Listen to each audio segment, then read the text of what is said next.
بسم اللہ الرحمن الرحیم۔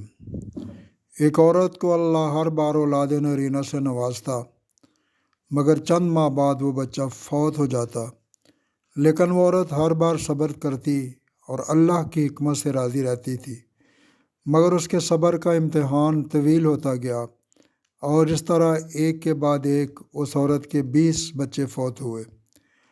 آخری بچے کے فوت ہونے پر اس کے صبر کا بندھن ٹوٹ گیا۔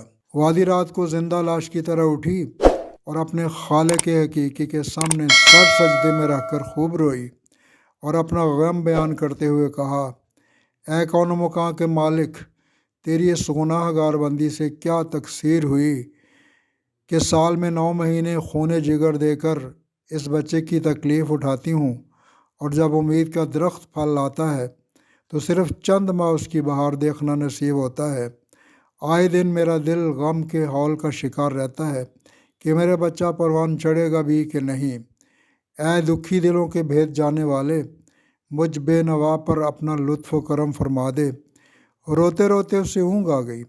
خواب میں ایک شگفتہ پر بہار باغ دیکھا جس میں وہ سیر کر رہی تھی کہ سونے چاندی کی اینٹوں سے بنا ایک محل نظر آیا جس کے اوپر اس عورت کا نام لکھا ہوا تھا۔ باغات اور تجلیات دیکھ کر وہ عورت خوشی سے بے خود ہو گئی۔ محل کے اندر جا کر دیکھا تو اس میں ہر طرح کی نعمت موجود تھی اور اس کے تمام بچے بھی اس محل میں موجود تھے جو اسے وہاں دیکھ کے خوشی سے جھوم اٹھے تھے۔ پھر اس عورت نے ایک غیبی آواز سنی کہ تو نے اپنے بچوں کے مرنے پر جو صبر کیا تھا یہ سب اسی کا اجر ہے۔ خوشی کی اس لہر سے اس کی آنکھ کھل گئی۔